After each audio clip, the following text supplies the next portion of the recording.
El probador. Por Pedro Montero. Cuando las luces y los ruidos desaparecen. Cuando compradores y empleados abandonan los grandes almacenes de la ciudad. Un extraño ser, oculto en los sótanos, se convertía en dueño y señor de la noche.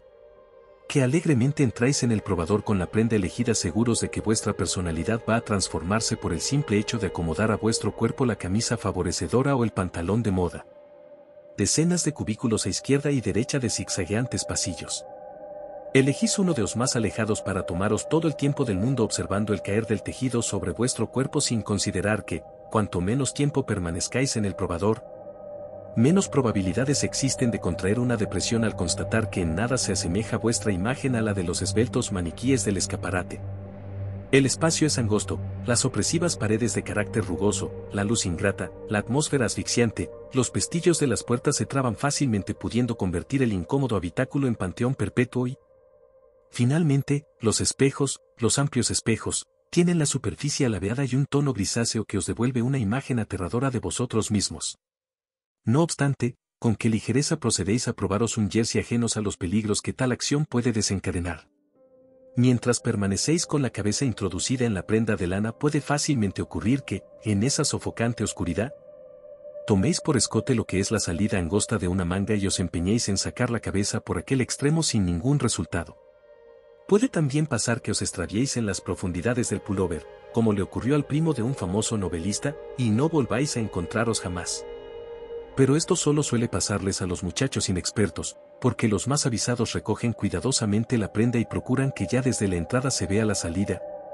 Introducen su cabeza en la cima y tiran de los extremos con sus manos a la vez que alargan el cuello, levantando el rostro hasta que el jersey queda perfectamente encajado. ¿Quién os dice a vosotros, por otra parte, que en el pantalón que os disponéis a vestir y que ha sido fabricado con sutiles hebras de lino procedentes del ardiente Egipto no anida una camada de arañas venenosas? Quien asegura a las jovencitas que los pies que pueden verse por la parte de abajo pertenecientes al vecino de cubículo no son las extremidades de un presunto violador que, cuando ellas tengan las piernas embarazadas y semi-introducidas en las perneras del pantalón vaquero, va a deslizarse reptando por el suelo y poseerlas in situ? ¿Quién puede convencer a las timoratas de que el que empuja pertinazmente la puerta es otro cliente que piensa que aquel departamento está vacío, en lugar de un impaciente asesino urgido por sabe Dios qué horrendos pensamientos? ¿Quién me asegura a mí que, cuando levante el brazo para estirar convenientemente una manga, no va a desencajarse suavemente la rejilla del aire acondicionado situada en el techo y una mano peluda y provista de afiladas garras va a aferrar la mía? ¿Cómo puedo saber que, cuando camino pasillo adelante, el hombre que sale de un probador lejano y va a cruzarse conmigo dentro de unos segundos no va a ser un extraño al pasar encogiéndose a mi lado y no va a clavarme un tremendo cuchillo en el vientre? ¿Qué certeza puede tener nadie de que, de pronto, no comience a invadir el probador un fulminante gas venenoso y cuando el infeliz cliente se abalance angustiado sobre el pestillo este no va a girar en absoluto? Así pues, la próxima vez que os veáis forzados a entrar en un probador, considerad que se trata de un sitio potencialmente peligroso, y, además de tomar todas las precauciones que son del caso, no permanezcáis dentro más que el tiempo estrictamente necesario. De lo contrario podría ser que lo lamentaréis infinitamente. Estamos a punto de cerrar, dijo la dependiente. Solo faltan 2 minutos para las 8. Gloria pensó que era una verdadera lástima desaprovechar aquella oportunidad.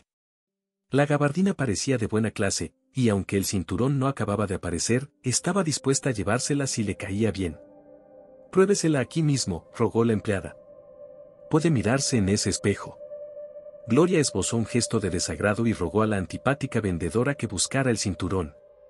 ¿Quiere que me pruebe aquí también los pantalones?, preguntó molesta por la falta de consideración.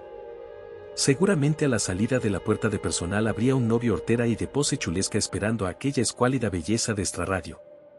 Y la safia dependienta no estaba dispuesta a perderse ni un minuto de manoseos y achuchones con el Adonis suburbial. Lo siento, pero voy a cerrar la caja, dijo con desconsideración plegando los pantalones y colgando la gabardina. Gloria hizo una mueca despectiva y se dirigió a la escalera mecánica, pero cuando la empleada se había alejado convenientemente, volvió sobre sus pasos, y con gesto casual, tomó los pantalones y se encaminó hacia el probador con toda naturalidad. Por lo menos iba a comprobar que eran de su talla, así por la mañana podría venir a tiro hecho.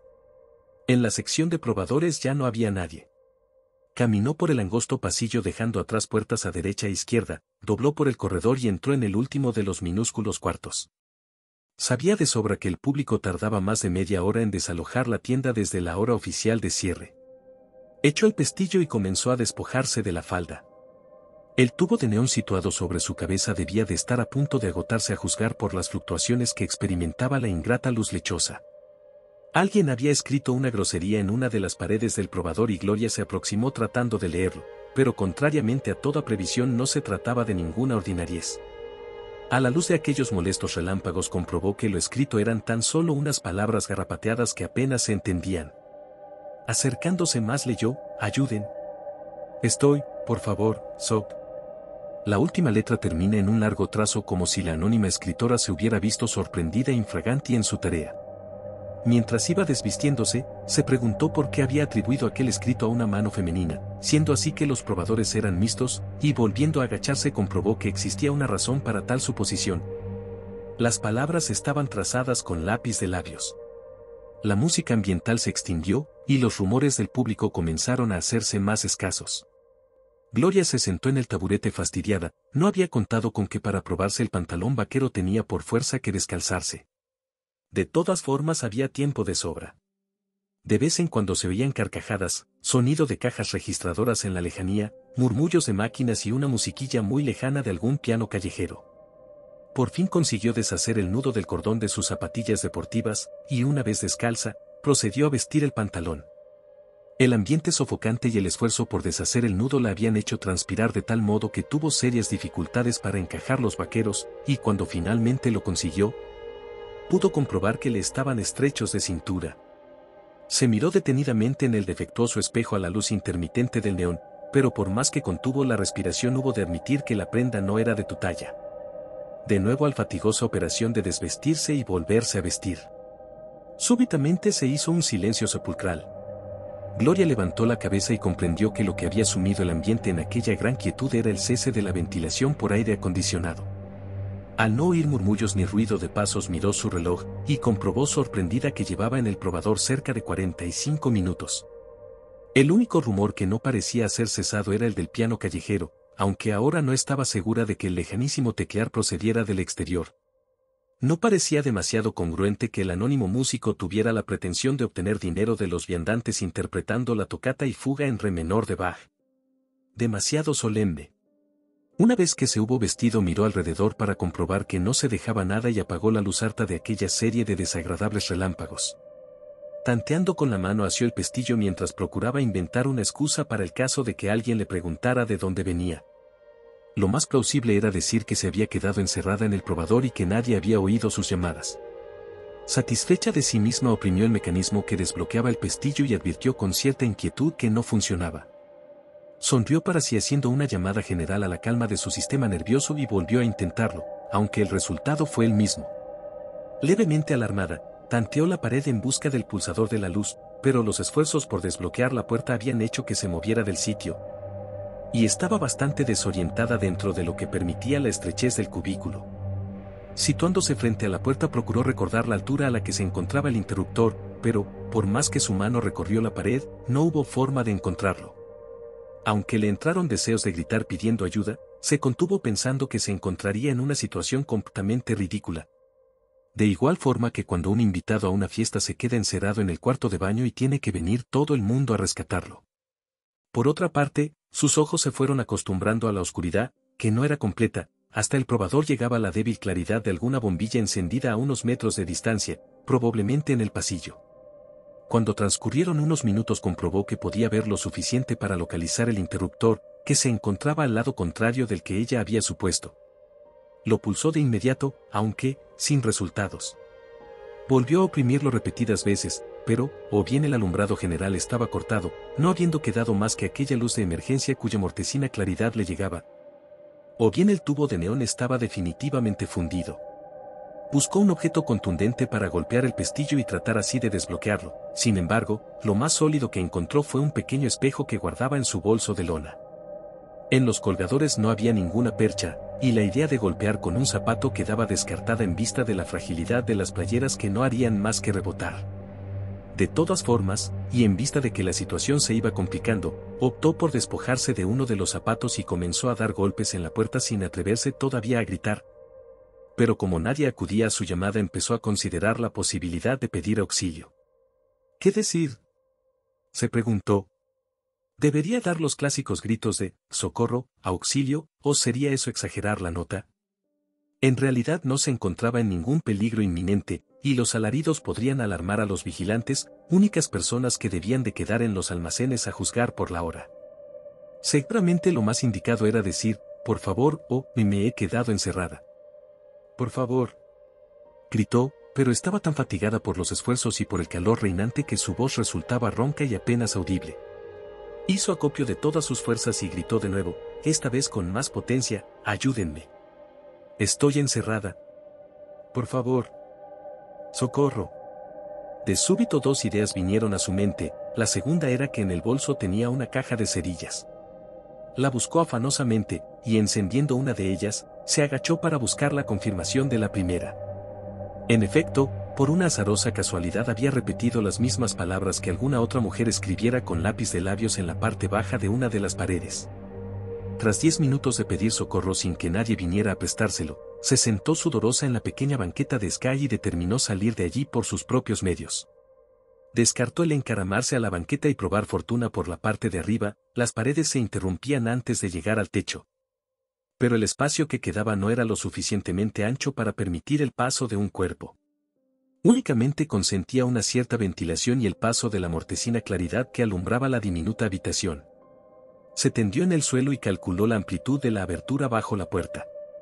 Era probable que por allí cupiera, de manera que, extendiéndose todo lo que la estrechez del probador le permitía, sacó las piernas al pasillo experimentando una sensación de alivio. Siguió reptando boca arriba y, cuando ya tenía fuera la mayor parte del cuerpo, comenzaron a invadirle serias dudas acerca de si cabía su cabeza por la angosta abertura. ¿Por dónde cabe el cuerpo cabe la cabeza, o era al revés? Volvió a introducirse por completo en el probador e intentó salir de nuevo, esta vez con la cabeza por delante, pero, como había sospechado, el refrán se formulaba al revés, y parecía claro que, por más que aplastara su mejilla contra el suelo enmoquetado, no había nada que hacer.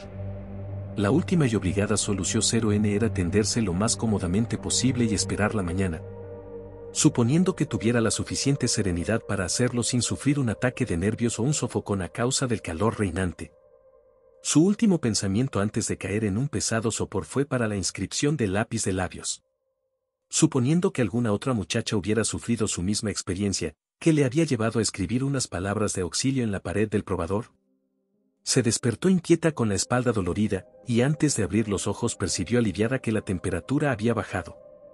Permaneció inmóvil un instante y luego miró el reloj esforzando la vista, las 3:45. De encontrarse a gusto, pasó a notar que el frescor del ambiente iba haciéndose excesivo.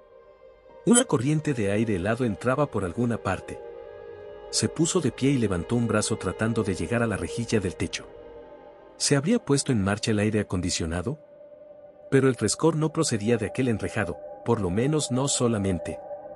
Era como si se hubiera abierto la puerta de un sótano o de una cava, y la gélida atmósfera, propia de los lugares subterráneos, invadiera el ambiente. Incluso podía percibirse un cierto olor a moho y a aguas estancadas. ¿Y aquella música? Era algo que no había cesado desde que se quedara encerrada en el probador.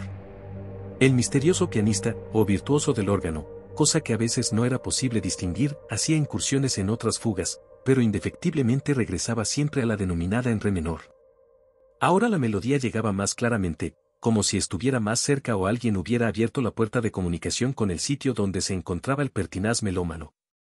Porque de lo que Gloria ya no tenía dudas era de que aquel sonido procedía de alguna parte del edificio, de algún lugar detrás de la pared del fondo de los probadores.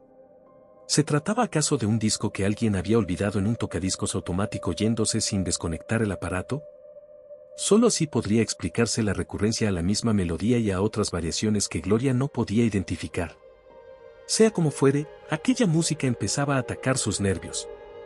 Mañana, cuando algún empleado le abriera la puerta. Un violento escalofrío ante lo que acababa de descubrir vino a sumarse a los que le provocaba la gélida corriente de aire. Mañana nadie entraría en los probadores, ni pasado tampoco. porque como comprobó procurando serenar sus pensamientos, mañana, hoy ya en realidad, era día festivo, y pasado mañana domingo. La perspectiva de tener que pasar el largo fin de semana en aquel sepulcro enmoquetado heló la sangre en las venas de la muchacha que, poniéndose en pie de un salto y aferrando el pomo de la puerta, comenzó a dar tirones con gran vigor. Como todos sus esfuerzos fueran nuevamente baldíos, perdió la serenidad y golpeó contra la puerta con toda la potencia de que era capaz. Iba a morir de sed, pensó aterrada.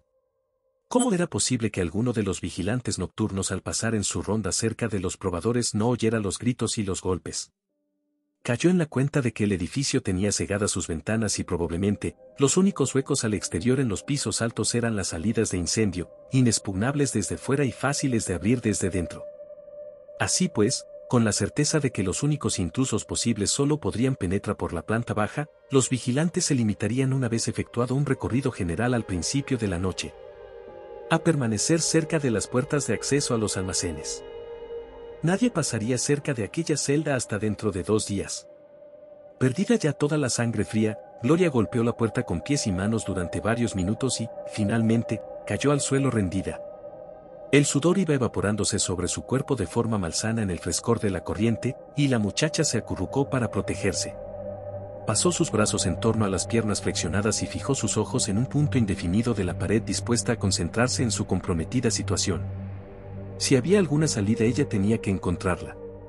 De pronto se dio cuenta de que la maldita música había cesado, y experimentando un estremecimiento a todo lo largo de su espina dorsal, supo que ya no estaba sola. Alguien la observaba sigilosamente desde la oscuridad. Levantó la cabeza deteniendo sus ojos en la rejilla de la ventilación. Unos golpes blandos y acompasados, un gato, resonaban en el techo, y 2 pupilas como 2 ascuas brillantes tachonaron de súbito la negrura de la celosía. Sin considerar que podía tratarse de la tan anhelada ayuda, Gloria prorrumpió en alaridos de terror, al tiempo que aquellos ojos desaparecían de la reja.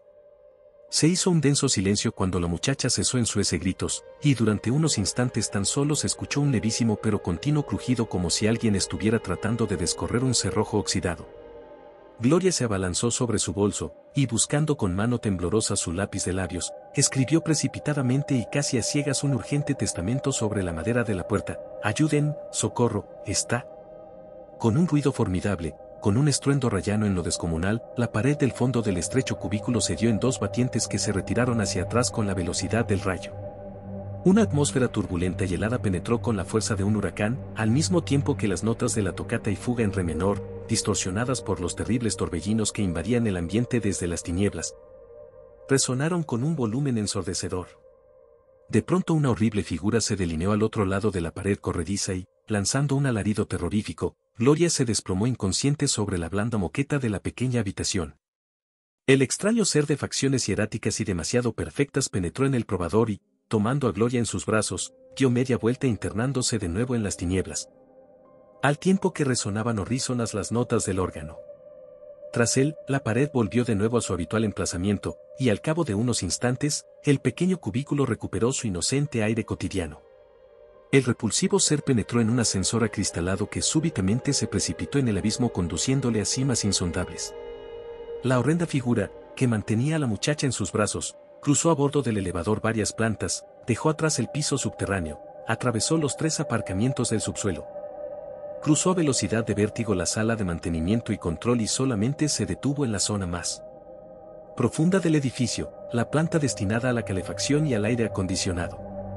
La nauseabunda aparición cruzó aquel inmenso ámbito con la muchacha en brazos, y al llegar al final de la gran nave, penetró por una estrecha puerta disimulada en el muro, sobre la cual un cartel advertía en gruesos caracteres rojos: «No pasar. Cloacas. Peligro». En aquella especie de gran cueva débilmente iluminada, Gloria recuperó el conocimiento y se sintió morir. Cuando sus ojos se fueron acostumbrando a la tenue luz reinante en aquel abismo, vio que la fantasmal aparición se aproximaba a un oxidado equipo estereofónico. Y al cabo de unos instantes los compases de la fuga de Bach inundaron el ambiente. La muchacha recorrió con su vista la cueva y comprobó que estaba someramente amueblada, como si alguien hubiera hecho de aquello un cubilum o un refugio secreto donde pasar sus horas muertas. Un pestilente río subterráneo cruzaba la espelunca, y sus putrefactas aguas fosforescentes contribuían a acentuar el clima de pesadilla. con gran espanto vio que la repulsiva aparición se aproximaba hacia ella. Se encogió todo lo que pudo arrimándose a la pared rocosa y allí se dispuso a esperar a su ya cercano fin, pero el monstruo se detuvo a una distancia prudencial. Sus ojos eran bellísimos, la línea de su nariz estrictamente clásica, su perfil digno de un Apolo griego, pero cuando habló con voz ronca dirigiéndose a Gloria, sus bien delineados labios no se movieron en absoluto. «Es cierto que mi rostro no responde a estas clásicas líneas que contemplas», dijo lentamente la fantasmal aparición, «pero su visión podría turbarte en exceso, ya que aún no estás preparada para ello. No temas», continuó la pesadilla, «no voy a hacerte ningún mal». ¿Va a dejarme marchar?», logró articular dificultosamente Gloria. «He esperado demasiado tiempo desde la última vez», repuso el monstruo. «Desde el primer instante en que te vi desnuda en el probador supe que me estabas destinada, pero era preciso esperar a la quietud de la noche para celebrar esta gozosa unión». «¿Me dejará marchar?», repitió balbuciente la muchacha. «El tiempo es el maestro más sabio, querida», manifestó la voz detrás de la perfecta careta. «Él es el que nos conforta y hace que terminemos por acostumbrarnos a las más difíciles situaciones. Cura toda clase de heridas, o casi todas», añadió con voz lastimera acariciando suavemente la favorecedora mascarilla. Y diciendo estas últimas palabras, abatió una gran cortina detrás de la cual aparecieron docenas de maniquíes de cartón de esbeltas proporciones. «¿Quién es usted?», preguntó Gloria aterrada. «¿Qué pretende?». «Le advierto que he dejado un mensaje en el probador». «Todos lo dejan», dijo el enmascarado melancólicamente, «pero las mujeres de la limpieza se encargan de borrar tan leves esperanzas». «Yo pensé que tú eras diferente», añadió. «¿Yo?», dijo la joven. «Te he observado repetidas veces entre los cientos de muchachas que a diario acuden a los probadores, y tu cuerpo es perfecto, tus medidas exactas, tu cabello bellísimo», explicó aquella extraña sombra. «Eres mi musa», concluyó con un suspiro. «¿Quién es usted?», repitió Gloria temblando. «¿Dónde estamos?». «En cuanto a tu primera pregunta», repuso el misterioso ser, «la formulación adecuada es, ¿quién era yo?». Respecto a la segunda solo puedo decirte que nos encontramos en algún rincón de este templo de la moda que también conoces». Y como Gloria permaneciera silenciosa añadió, «Mi nombre es Tommaso, y mi profesión diseñador de modas y modelo», confesó la figura con un hondo dolor en su voz. «Tommaso Bertini», exclamó sorprendida Gloria. «¿No desapareció abrazado en el incendio de las Galerías Bambola?». «Ardí», gritó Tommaso con voz melodramática, «pero para mi desgracia aún continúo vivo, aunque tremendamente desfigurado. Aquella diabólica mujer provocó el espantoso incendio en que se consumieron mi belleza y mis ansias de vivir». «Sí», continuó reflexionando el desfigurado diseñador, «Vanessa, la más hermosa de mis maniquíes, una tailandesa de ojos rasgados, se vengó de esta forma de mis inocentes devaneos sentimentales». Gloria escuchó el relato fascinada y aterrada a la vez. Mientras el dolorido fantasma continuaba hablando, ella inspeccionó detenidamente la cueva, y sus ojos fueron a parar sobre los numerosos maniquíes que yacían en el suelo. Todos tenían formas de mujer, y algunos estaban ya deshaciéndose debido sin duda a la humedad ambiental. Trató de localizar con la vista alguna salida sobre la que abalanzarse en un descuido del monstruo, y a fin de distraerle estimuló su conversación. «¿Devaneos sentimentales?», preguntó fingiendo un súbito interés. «Alucinaciones enfermizas de Vanessa», comenzó el habitante de aquel reino subterráneo. «Me sorprendió con Alberto Caruso en una actitud que ella creía comprometedora, y sus terribles instintos orientales salieron a flote. Maquinó lentamente su venganza, y una noche en que diseñaba sobre su adorable cuerpo un vestido de baile, me arrojó al rostro una botella llena de ácido corrosivo, y acto seguido incendió el taller. Yo pude salvarme de milagro», prosiguió. «Gracias a mi habilidad como diseñador construí esta mascarilla, y desde entonces sobrevivo en estos abismos sin dar descanso a mi vena creativa. El olor procedente de aquel inmundo riachuelo, seguramente una cloaca llena de materias fecales, hacía irrespirable el ambiente». Gloria continuaba el minucioso estudio de las paredes, y en cierto momento le pareció que en el extremo derecho de la cueva había una puerta entreabierta. El único problema era que no podía adivinar si conducía al exterior o era solamente paso para otra sección del subterráneo.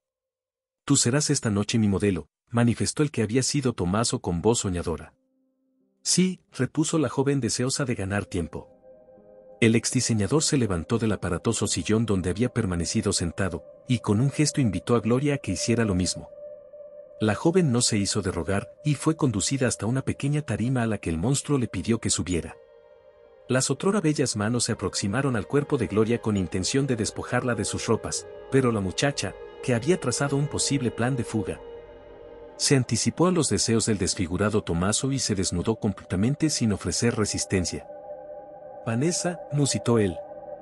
Tommaso pasó una cinta métrica por el contorno de la joven y procedió a colocar sobre el cuerpo suaves telas que, con pasmosa habilidad, fueron convirtiéndose en un hermoso vestido de baile merced a los diestros movimientos y a las sabias puntadas que trenzaban las manos del desgraciado ser. Una vez concluida la obra, Tommaso se retiró unos pasos y la contempló extasiado.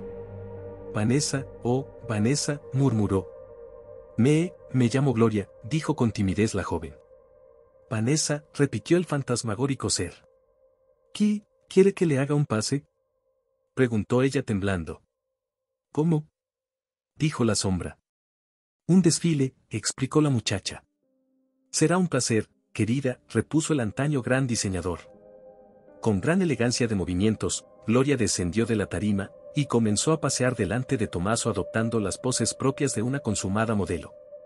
A cada vuelta en torno al sillón en el que se encontraba el malaventurado creador, la joven procuraba alargar la longitud de la circunferencia que iban trazando sus pies. «Oh, Vanessa», susurraba el engendro cruzando sus carcomidas manos. Gloria continuó ampliando el área del círculo en cuyo centro se hallaba el monstruo, y, cuando consideró que estaba ya lo suficientemente alejada, emprendió una veloz carrera hacia la puerta entornada. El repugnante diseñador se levantó como impulsado por un rayo y corrió tras la joven, pero no pudo impedir que ésta llegara con considerable ventaja a la puerta y la cruzara como una exhalación. Una vez del otro lado, Gloria aferró el pestillo, y con un movimiento brusco intentó echar la llave, pero decididamente no estaba de suerte con las cerraduras, porque tampoco esta funcionó en absoluto. Se volvió aterrada y pudo ver que al fondo de la estancia había una escalera. Corrió hacia ella al tiempo que el monstruo entraba en la habitación, mas se vio forzada a detenerse antes de poder subir ningún peldaño. Las decenas de jóvenes degolladas y en avanzado estado de descomposición formaban una horrenda muralla que no era posible franquear. En aquel momento, el fantasma de los grandes almacenes se aproximó hasta ella, y sujetándola con sus horribles manos, introdujo repetidas veces un afiladísimo cuchillo por el costado derecho de la infortunada joven. El maravilloso vestido de baile se cubrió de florones sangrientos al tiempo que la bestia de maldad musitaba suavemente al oído de la agonizante. «Vanessa, mi querida Vanessa». Por último el fantasma se desprendió de su máscara y aplicó un nauseabundo orificio desprovisto de labios sobre la boca de su víctima, que se llevó al más allá, indeleblemente grabada en su retina. La imagen de una faz tan horrenda como jamás ser humano ha contemplado. Gracias por escuchar esta historia, me ayudarías mucho que dejen su like y su suscríbanse al canal para no perderse los próximos videos. Hasta la próxima. También será un placer narrar tu historia en un video. Todos los nombres y lugares se modificarán para proteger a los involucrados.